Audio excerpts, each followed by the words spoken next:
इसमें पहला है दाड़िम, निम्न में से किसका पर्यायवाची शब्द है? तो ये जो दांडिम है ये आपका अनार का पर्यायवाची है। दांडिम का या अनार के अन्य जो पर्यायवाची हैं उनमें आपका रामबीज, शुकप्रिय इत्यादि हैं। आगे चलते हैं, निम्न में से कौन सा ऊंट का पर्यायवाची नहीं है? तो इसमें जो सी वाला ऑप्शन है शस्यहीन।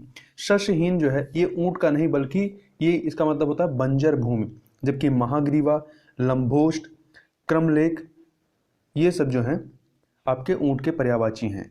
आगे चलते हैं, निम्न से कौन सा कमल का पर्यायवाची शब्द नहीं है? तो इसमें देखिए आपके वारिज, कुशेशय, शतदल ये सभी के सभी जो है कमल के पर्यायवाची हैं, जबकि पुष्पचाप जो है ये आपका कामदेव का पर्यायवाची है। आगे चलते हैं, अंशु निम्न में से किसका पर्यायवाची शब्द है? तो अंशु जो है ये अंश का मतलब होता है किरण, और इसका पर्यायवाची यहाँ पे क्या है? रश्मि। इसके अन्य पर्यायवाची मरीचि, केतु, प्रभा, अर्ची इत्यादि हैं। आगे चलते हैं क्वेश्चन नंबर 5 पे। तो क्वेश्चन नंबर 5 है आपका, निम्न में से कौन सा गाय का पर्यायवाची शब्द है? तो बी ऑप्शन सुरभि जो है ये गाय का पर्यायवाची, जबकि जो बेसर है, बेसर गधे का है। गयंद जो है, गयंद ये हाथी का है, और गवाच जो है ये खिड़की का पर्यायवाची है। पर्यायवाची की दृष्टि से निम्न से कौन सा भिन्न शब्द है? ठीक है, तो देखिए केतन, ध्वज, पताका ये तीनों ही जो हैं आपके ये झंडा के पर्यायवाची शब्द हैं, जबकि परित्राण का अर्थ होता है स्वतंत्रता या मुक्ति। इस प्रकार से ये इससे भिन्न है। निम्न में से कौन सा पर्यायवाची की दृष्टि से भिन्न शब्द है? तो यहाँ पे देखिए, यहाँ पे वेदना, कशक, टीस ये सभी दुख के पर्यायवाची हैं, जबकि रंच मात्र का मतलब क्या होता है? थोड़ा, अल्प या न्यून। अगला है, निम्न से कौन सा नदी का पर्यायवाची शब्द नहीं है? तो देखिए नदी के पर्यायवाची में निम्नगा, पैशुनी, कुलवती ये सभी हैं, परंतु उडुप जो है, उडुप ये आपका नदी का पर्यायवाची नहीं है। उडुप, डोंगी, बेड़ा इत्यादि जो है नाव के पर्यायवाची शब्द हैं। क्वेश्चन नंबर 9 पे चलते हैं, निम्न में से कौन सा परछाई का पर्यायवाची शब्द है? तो अक्ष जो है ये परछाई का पर्यायवाची है, जबकि मनीषा जो है ये बुद्धि का, शलभ जो है पतंगा का, और पौर्णमी जो है ये पूर्णमासी का पर्यायवाची है। अगला है कर, निम्न में से किसका पर्यायवाची शब्द नहीं है? तो कर हाथ का है, शुल्क का है, और आपका किरण का है, परंतु कार्य का पर्यायवाची ये नहीं है। अगला है, निम्न में सुमेलित नहीं है। तो कौन सा सुमेलित इसमें नहीं है? तो देखिए पहला बिना पलक गिराए हुए अनिमेष सही है। भविष्य में होने वाला भवितव्य ये भी सही है। गुरु के समीप रहने वाला छात्र अंतेवासी ये भी सही है। डी जो सब कुछ उदारता से देना चाहता हो उसे दान कहते हैं, ये गलत है, क्योंकि जो सब कुछ उदारता से देना चाहता हो उसके लिए उपयुक्त शब्द क्या है? औदार्य दाता, औदार्य दाता। आगे चलते हैं, अगला प्रश्न है, कौन सा युग्म बेमेल है? 12 नंबर क्वेश्चन देखिए, वह सामग्री जिससे कोई पदार्थ बने वह क्या है? उपादान है। शिष्य का शिष्य प्रशिष्य कहलाता है। जो धर्माचरण करता है धर्मराज कहलाता है। नहीं, जो धर्माचरण करता है उसे धर्मात्मा कहते हैं, ना कि धर्मराज। तो सी वाला आपका बेमेल है। डी वाला देखें क्या है? वह यंत्र जो छोटी वस्तु को बड़ी दिखाता है उसे अनुवीक्षण कहते हैं। जिसे देखकर रोंगटे खड़े हो जाएं, इसके लिए उपयुक्त शब्द क्या है? तो लोमहर्षक। क्या है? लोमहर्षक या रोमांचक शब्द है। कई व्यक्तियों में एक के लिए उपयुक्त शब्द क्या है? तो इसके लिए उपयुक्त शब्द है अनंतम। अनंतम सी ऑप्शन। निम्न में से कौन सा युग्म सुमेलित नहीं है? तो देखिए जिसका निवारण ना हो सकता हो वह क्या है? वह आपका अनिर्णित है, सही है। जिसे वाणी व्यक्त न कर सके अवर्णनीय है। संध्या और रात्रि के बीच का समय प्रदोष कहलाता है। डी जिसे शब्दों में नहीं कहा जा सकता उसे अवचनीय नहीं कहते हैं, उसे अवचनीय नहीं बल्कि अकथनीय कहते हैं। क्या कहते हैं? अकथनीय कहते हैं। 16 नंबर प्रश्न में चलते हैं, निम्न में से कौन सा युग्म सुमेलित नहीं है? तो देखिए आदि से अंत तक आद्योपांत सही है। आदि और अंत आदंत ये भी सही है। किसी कार्य के लिए दी जाने वाली आर्थिक सहायता ये ऋण नहीं कहलाती बल्कि उपादान कहलाती, अनुदान कहलाती, सॉरी उपादान कह रहे हैं, अनुदान या ग्रांट कहलाती इंग्लिश में। वहीं अनिश्चित जीविका आकाश वृत्ति होती है। अगला है जो सदा शुभदायक रहता है उसे क्या कहते हैं? सदाशिव, सदाशिव कहते हैं। कौन सा युग में सुमेलित है? देखिए, सूरवीर किंतु अभिमानी नायक धीरोदात्त, सही है। पुत्री की पुत्री, पुत्री की पुत्री को दौहित्र नहीं कहते हैं बल्कि दौहित्री कहते हैं, ठीक है। यहाँ पे त्री पे बड़ी की मात्रा लग जाएगा, जबकि दौहित्र क्या होता है? पुत्री का जो पुत्र होता है वो दौहित्र होता है, जबकि पुत्री दौहित्री कहलाती है। तो आपका बी वाला सुमेलित नहीं है। सी वाला देखें, कष्ट साकर होने वाला कार्य दुर्दम, सही है। आजीवन ब्रह्मचर्य का व्रत लेने वाला ब्रह्मचारी, नहीं, इसमें हमें बताना था कौन सा युग में सुमेलित है, ठीक है, कौन सा युग में सुमेलित है। देखिए, पहला वाला इसमें सुमेलित है, सूरवीर किंतु अभिमानी नायक धीरोदात्त, ये सही क्या है। जबकि जो बी वाला है, पुत्री की पुत्री को दौहित्र नहीं दौहित्री कहते हैं, पुत्री के पुत्र को दौहित्र कहते हैं। अगला, कष्ट सहकर होने वाला कार्य क्या होता है? दुर्दम नहीं होता है बल्कि दुष्कर होता है। क्या होता है? दुष्कर होता है। वहीं आजीवन ब्रह्मचर्य का व्रत लेने वाला ब्रह्मचारी नहीं होता है, नैष्ठिक होता है। क्या होता है? नैष्ठिक होता है। आगे चलते हैं, निम्न में से कौन सा युग में सुमेलित नहीं है? तो देखिए, जो कुछ नहीं जानता उसे विज्ञ नहीं कहते हैं, उसे अज्ञ कहते हैं। क्या कहते हैं? अज्ञ कहते हैं, ठीक है। तो पहला वाला सुमेलित नहीं। अगला, जो विलंब से कार्य करे उसे दीर्घसूत्री कहते हैं।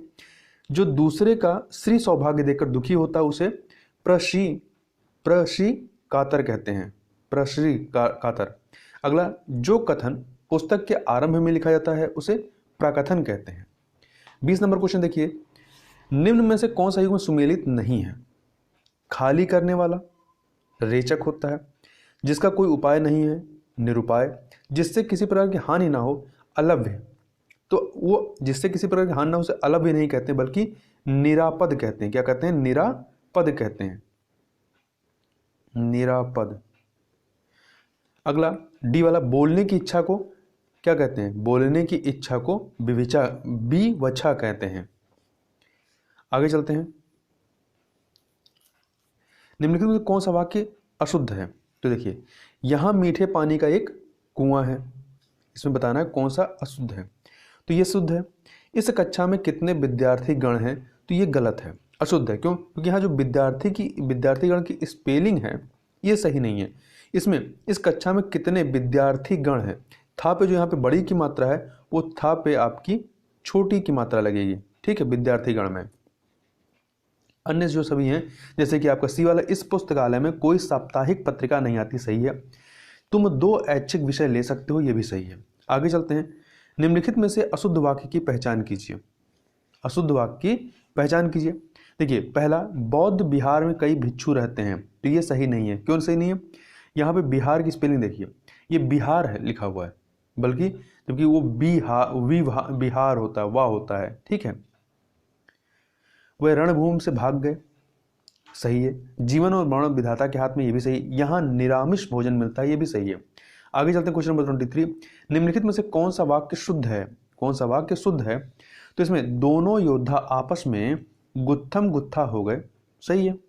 अन्य को देखें तो पानी में 2 तत्व ऑक्सीजन और हाइड्रोजन होते हैं, तो यहाँ पे देखिए तत्व की स्पेलिंग देखिए, तत्व में आधा ता और होगा, इस ताप आधे ता पे एक आधा ता और होगा, तो तत्व सही होगा। कैंसर एक दुसाध्य रोग है, तो देखिए कैंसर एक दुसाध्य की स्पेलिंग सही नहीं है, क्योंकि इसमें दु आधा सा पूरा सा पे आ की मात्रा और आधा धा और या दुसाध्य होता है ये। वहीं डी वाला, मेरे चित्त में मोक्ष है, तो मेरे चित्त में, चित्त यहाँ स्पेलिंग सही नहीं है, ये चित्त आधा ता और होता है, तो मेरे चित्त में मोक्ष है, सॉरी क्षोभ है, ठीक है, मेरे चित्त में क्षोभ है। आगे चलते हैं, निम्नलिखित में कौन सा वाक्य अशुद्ध है? कौन सा वाक्य अशुद्ध है ये बताना है। तो इसमें देखिए बी वाला, मेरी मनोकामना पूर्ण हुई, तो मेरी मनोकामना पूर्ण नहीं होती है, मनः कामना पूर्ण हुई, ठीक है। तो इस प्रकार से ये वाला आपका वाक्य अशुद्ध है। वहीं हम यावत जीवन बनारस में रहे, सही है। वहाँ भारी भीड़ एकत्र हो गई, ये भी सही है। गोपाल चित्रकला का अभ्यास कर रहा है, ये भी सही है। आगे चलते हैं, निम्नलिखित में से शुद्ध वाक्य की पहचान कीजिए। यहाँ अपना हस्ताक्षर बना दीजिए, तो ये आपका अशुद्ध है। क्यों? क्योंकि हस्ताक्षर कर दीजिए होगा, बना दीजिए नहीं होगा, ठीक है। बी वाला, मैं और मेरे मित्रों को हॉकी खेलने का शौक है, तो मैं नहीं, मुझे और मेरे मित्रों को हॉकी खेलने का शौक है, ये गलत होगा। जीवन में कुछ मिठास आने लगी थी, जीवन में कुछ मिठास आने लगी थी, ये आपका सही है। वहीं गीता जी मेरी पड़ोसन है, गीता जी मेरी पड़ोसन है, ये सही नहीं है। गीता जी मेरी पड़ोसिन है, पड़ोसन नहीं पड़ोसिन है।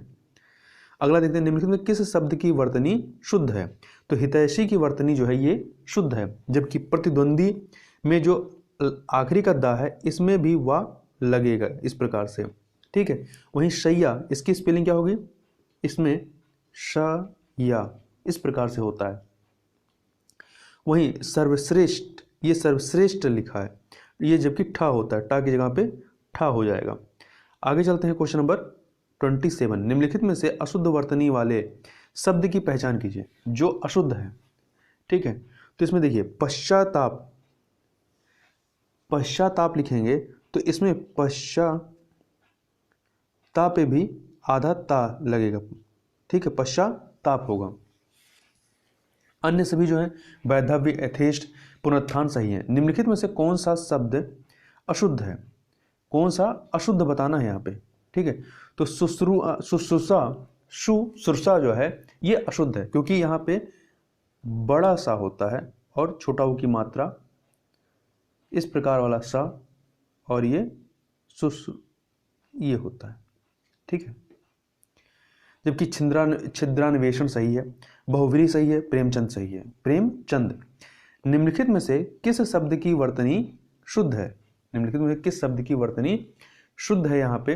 तो आप देखिए इसमें महात्म्य, ये डी वाला महात्म्य की वर्तनी शुद्ध है, जबकि उन्मीलित उन्मीलित ये शुद्ध नहीं है, क्योंकि माँ पे जो छोटी की मात्रा लगी है ये बड़ी की मात्रा हो जाएगी, तब ये सही होगा। वहीं अनुग्रह, अनुग्रह नहीं होता है, अनुग्रह होता है, तो यहाँ पे गा में इस प्रकार से रा लगेगा। वहीं युधिष्ठिर होता है, युधिष्ठिर, ठीक है, एक सेकंड, युधिष्ठिर जो है यहाँ पे ये सा जो है ये गड़बड़ है, इस प्रकार से युधिष्ठिर होगा। आगे वाला सही है, पीछे वाला ऐसे सही हो जाएगा। तो यहाँ पे शुद्ध किसकी है? महात्म्य की वर्तनी शुद्ध है। निम्नलिखित में से अशुद्ध वर्तनी वाले शब्दों की पहचान कीजिए जो अशुद्ध लिखा हुआ है। तो देखिए कुमुदनी, कुमुदनी नहीं होता है, कुमुदनी, कुमुदिनी होता है, दा पे बड़ी की मात्रा, छोटी की मात्रा होती है, और कुमुदिनी होता है। जबकि अन्य जो है केंद्रीकरण, निरोग, सहस्त्र, ये सभी सही हैं। 31 नंबर क्वेश्चन, निम्नलिखित शब्द विलोम में से सही सुमेलित नहीं है। कौन से सही सुमेलित नहीं? देखिए असीम का ससीम होता है, अजल का सजल होता है, अतल का भूतल नहीं होता है, अतल का जो है भूतल नहीं बल्कि बीतल होता है। क्या होता है? बीतल। अभिमुख का प्रतिमुख, अभिमुख का प्रतिमुख होता है। अगला देखते हैं 32 नंबर क्वेश्चन, निम्नलिखित में से कौन सा शब्द अर्थवान शब्द का विलोम है? तो देखिए अर्थवान शब्द का विलोम क्या होगा? अर्थहीन होगा, अर्थहीन होगा। जबकि निरर्थक शब्द का विलोम, निरर्थक जो है, निरर्थक का विलोम क्या होगा? सार्थक होगा। क्वेश्चन नंबर 33 देखते हैं, निम्नलिखित शब्द विलोम में से कौन सा जोड़ा सही सुमेलित नहीं है? कौन सा जोड़ा सही सुमेलित नहीं है? तो देखिए उपयोग का दुरुपयोग नहीं होता है, उपयोग का क्या होगा? अनुपयोग होता है, अनुपयोग होता है, ना कि दुरुपयोग। तो इस प्रकार से कौन सा सुमेलित नहीं है? ए वाला आपका सुमेलित नहीं है। वहीं अल्पज्ञ का बहुज्ञ होता है, ताप का शीत होता है, जूश का ताक होता है। और एक चीज और ध्यान रखिएगा, दुरुपयोग किसका होता है? तो सदुपयोग का विलोम दुरुपयोग होता है। सुषमय शब्द का विलोम, सुषमय शब्द का विलोम क्या होगा? देखिए सुषमय शब्द का विलोम जो है वो कुशमय होगा। क्या होगा? कुशमय होगा। 35 नंबर क्वेश्चन देखते हैं, निम्नलिखित शब्द विलोम जोड़े में सही सुमेलित हैं। निम्नलिखित शब्द विलोम जोड़े में सही सुमेलित है कौन सा? ये बताना है। तो इसमें देखिए शेष शब्द का विलोम क्या होता है? शेष का अशेष होता है, तो ये आपका सही है। जबकि अन्य का देखिए सृजन का सृष्टि नहीं नाश होता है, सुपथ का कुपथ होता है, सुबोध का दुर्बोध होता है, ना कि निर्बोध होता है। 36 नंबर देखते हैं, शब्द सुनाम का सही विलोम शब्द क्या है? सुनाम का सही विलोम क्या होगा? दुर्नाम होता है। निम्नलिखित शब्द विलोम जोड़े में से सही सुमेलित हैं। इसमें से कौन सा सही सुमेलित है? देखिए, प्रमाद का विलोम जो होता है जागरूकता होता है, प्रमाद का विलोम जागरूकता होता है। जबकि अन्य में देखें, निकृष्ट का क्या होता है? विकृष्ट नहीं, उत्कृष्ट होता है। संयुक्त का क्या होता है? अप्रशमय होता है। प्रसंग सॉरी प्रयुक्त, एक सेकंड, संयुक्त का आपका वियुक्त होता है, संयुक्त का वियुक्त, ठीक है। वहीं पे प्रशमय प्रशम का क्या होता है? इसका शम नहीं होता है। प्रशम का क्या होता है? शम नहीं बल्कि अप्रशम होता है, आ लग जाता है। आगे चलते हैं। निम्नलिखित शब्द विलोम में से सही सुमेलित नहीं है। कौन सा जोड़ा सुमेलित नहीं है? तो देखिए, प्रचुर का अल्प होता है, विशेष का सामान्य होता है, एकत्र का जो है क्या होता है? प्रकीर्ण होता है, ना कि विकीर्ण होता है। एकत्र का प्रकीर्ण होता है, विकीर्ण नहीं। संकीर्ण का विस्तीर्ण होता है। आगे चलते हैं क्वेश्चन नंबर 39। निम्नलिखित में से कौन सा शब्द भाव शब्द का विलोम नहीं है? भाव का विलोम जो है निर्भाव नहीं होगा। अभाव, कुभाव, दुर्भाव है, परंतु निर्भाव नहीं है। निम्नलिखित शब्द विलोम जोड़े में सही सुमेलित हैं। कौन सा इसमें सही सुमेलित है? तो ये बताना। देखिए, इसमें रोगी का निरोग होता है। रोगी शब्द का सही विलोम क्या होता है? निरोग होता है। जबकि अन्य का देखें तो यादृश्य का तादृश्य होता है, तादृश्य होता है।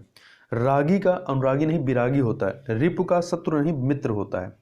निम्न में से कौन सा एक विशेषण शब्द है? कौन सा इसमें विशेषण शब्द है, ये हमें बताना है। तो इसमें अकलमंद जो है ये विशेषण है, और अन्य सभी अंश हैं, अतिरंजन हैं, अर्थ हैं, ये सभी विशेष हैं। निम्नलिखित में से कौन सा एक विशेषण शब्द नहीं है? कौन सा एक विशेषण शब्द नहीं है, ये बताना है। तो इसमें देखिए, अवतार जो है ये विशेष्य है। अवतार विशेष्य है, जिसका तत्सम क्या होगा? सॉरी, ये इसका विशेषण क्या होगा? अवतार जो है विशेष्य है, इसका विशेषण क्या होगा? अवतीर्ण होगा। क्या होगा? अवतीर्ण होगा। जबकि अजय का विशेषण अजीत है, अज्ञान का विशेषण अज्ञानी है, और ओज का विशेषण ओजस्वी है। आगे चलते हैं, 43 नंबर क्वेश्चन को देखते हैं। निम्न में से कौन सा एक विशेष शब्द है? कौन सा एक विशेष शब्द है, ये बताना है हमें। तो इसमें देखिए, उपवन जो है, उपवन ये विशेष शब्द है। इसका विशेषण क्या होगा? औपवनिक होगा। औपवनिक, औपवनिक हो जाएगा, वनिक। आगे चलते हैं। अगला प्रश्न है 44 नंबर क्वेश्चन। निम्न में कौन सुमेलित नहीं है? एक तरफ विशेष दिया है, एक तरफ विशेषण दिया है। तो इसमें देखिए, इसमें गम का गमगीन होगा, गम विशेष है, इसका विशेषण गमगीन होगा। कलयुग का विशेषण कलयुगी होगा। कृषि का कृषक होगा, परंतु कल्पना का विशेषण काल्पनिक या कल्पित होता है, ना कि कल्पनाशील। कल्पना का जो विशेषण है वो काल्पनिक या कल्पित होगा, कल्पनाशील नहीं। निम्न में से कौन सा एक विशेष शब्द है? कौन सा एक विशेष शब्द है? तो शरण जो है, शरण ये विशेष है, जब जिसका विशेषण क्या होगा? शरणागत होगा। जबकि स्थानीय, संक्षिप्त, स्वर्णिम ये सभी क्या है? विशेषण है। और शरण विशेष्य है, जिसका विशेषण शरणागत होगा। निम्न में कौन सा सुमेलित है विशेष और विशेषण में? ठीक है, तो इसमें देखिए, सुमेलित बताना है। हसी का हसोण होता है, हसी का हसोण, बी ऑप्शन। जबकि छार का क्या होता है? छार का विशेषण क्षारीय होता है। ये सभी विशेष है, तो छार का क्षारीय होता है। भोजन का जो होता है वो भोज्य होता है, भोजनीय नहीं होता, भोज्य होता है। ठीक है, तो माल का विशेषण क्या होता है? माल का विशेषण मालदार होता है, ना कि मालिक होता है। इस प्रकार से बी ऑप्शन आपका सही हो जाएगा। आगे चलते हैं क्वेश्चन नंबर 47। दूना, तिगुना, चार गुना आदि शब्द किस प्रकार के विशेषण हैं? तो ये आपके आवृत्तिवाचक हैं। जो संख्या विशेषण किसी संख्या की आवृत्ति को सूचित करते हैं, उनके आवृत्तिवाचक विशेषण कहते हैं। जैसे दूना, तिगुना, चार गुना, दोबारा, तिबारा इत्यादि। आगे देखते हैं, वह मोटा आदमी इधर ही आ रहा है। वाक्य में कौन सा शब्द गुणवाचक विशेषण है? तो कौन विशेषता बता रहा है? तो मोटा जो है ये विशेषता बता रहा है। आगे चलते हैं, चंद्रमा के समान के लिए उपयुक्त विशेषण क्या है? शीतल। आगे चलते हैं। निम्न में स्त्री शब्द के लिए विशेषण कौन सा होगा? तो स्त्रैण होगा। क्या होगा? स्त्री शब्द का विशेषण स्त्रैण होगा। 51 नंबर क्वेश्चन चलते हैं। मुद्री का तत्सम रूप क्या है? मुद्री का तत्सम रूप मुद्रिका है। क्या है? मुद्रिका है।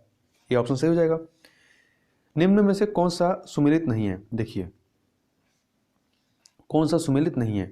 तो अनाड़ी का अनार्य, लिपटना का लिप्त होता है, आंवला का आम्लिक नहीं होता है। आम्लिक नहीं होता है बल्कि आम्लक होता है। ला पे जो छोटी की मात्रा है उसको हटा दीजिए तो आम्लक, और का पे जो आ की मात्रा उसे हटा दीजिए तो ये आम्लक होता है, जो कि आंवला का तत्सम रूप है। वहीं उलाहना ये उपालंब का तत्सम है। एक सेकंड, हाँ, उलाहना का उपालंब है। उलाहना जो तद्भव है इसका तत्सम क्या है? उपालंब है। आगे चलते हैं। निम्नलिखित में से कौन सा युग्म जो है गलत है?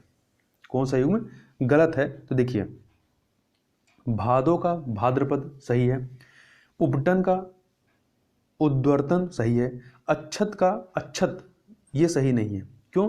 क्योंकि यहाँ पे जो छ है ये छत्री वाला छ होगा। ठीक है, अच्छत। क्वाथ का काढ़ा सही है, तो यहाँ पे सी वाला सही नहीं है। निम्नलिखित में से कौन सा शब्द तत्सम रूप है? कौन सा शब्द तत्सम रूप है? तो देखिए इसमें जो गणेश है ये तत्सम रूप है। इनका तद्भव क्या होगा? गणेश होता है। क्या होता है? गणेश होता है। जबकि अन्य को देखें, बछड़ा का तत्सम वत्स होता है, गेहूं का गोधुम होता है, मोती का मौक्तिक होता है। 55 नंबर क्वेश्चन। निम्नलिखित शब्दों में से तद्भव शब्द को पहचानिए। जो तद्भव है, देखिए इसमें जो कड़वा है क्या है? तद्भव है। कड़वा तद्भव है। जबकि कटाह, रिक्त एवं गूठन तत्सम शब्द है। कटाह का जो तद्भव है कड़ाह होता है, रिक्त का रीता होता है, गुंठन का घूघट होता है। 56 नंबर क्वेश्चन देखिए। निम्नलिखित में से कंगन का तत्सम रूप कौन सा है? तो कंगन का तत्सम रूप क्या है? कंकड़ है। इसी प्रकार से कंटकीफल जो है ये कटहल का है, कंकती ये कंघी का है, और कंसारी श्री कृष्ण का है। अगला है एव शब्द का तत्सम रूप क्या होगा? एव शब्द का तत्सम रूप क्या होगा? तो एव का तत्सम रूप इमी होता है। क्या होगा? इमी होता है। जबकि एका का तत्सम रूप क्या होगा? एक क्यों होगा? और एशा का, इसके अतिरिक्त जो है तो इतनी चीजें हो गई। एशा का तत्सम क्या होगा? ईदृश्य होगा। एशा का तत्सम ईदृश्य होता है। आगे चलते हैं। निम्नलिखित में से गलत युग्म को पहचानिए। कौन सा गलत है? तो देखिए अभिनेता का अभिनेत्री है, अच्छा का अच्छ है, बढ़ई का वर्धकी है, शत्रु का शुक्ति है। ठीक है, यहाँ पे ये शक्तु होगा, सुक्ति दिया गया, शक्त होगा, इस प्रकार से। ठीक है, तो ये इसका क्या है? सही है। गलत ये आपका गलत युग्म है। आगे चलते हैं 59 नंबर प्रश्न को। 59 नंबर प्रश्न है कारुवेल। कारुवेल निम्न से किसका तत्सम रूप है? तो कारुवेल जो है ये करेला का, किसका है? करेला का तत्सम रूप है। जबकि करौंदा का तत्सम रूप क्या होता है? करमर्द होता है। कलाई का तत्सम कलाची होता है, और कलेवा का जो तत्सम है वो कल्य होता है। निम्नलिखित में से तद्भव शब्द पहचानिए जो तद्भव हैं। तो इसमें देखिए केश जो है तद्भव, क्योंकि इसका तत्सम जो है केश, इस प्रकार से बड़ा सा। ठीक है, ये होता है। और एक सेकंड, इसके अतिरिक्त आशीष, कार्य तथा ताप तत्सम शब्द है। आशीष का जो तद्भव होगा अशीष होगा, इस प्रकार से अशीष होगा। वहीं कार्य का काज होगा, ताप का ताव होगा, उद्भव। इस प्रकार से यहाँ पर हम लोगों ने 60 प्रश्नों को पूरी व्याख्या के साथ देखा। तो इस वीडियो में बस इतना ही। मिलते हैं नेक्स्ट वीडियो में, तब तक के लिए बहुत बहुत धन्यवाद।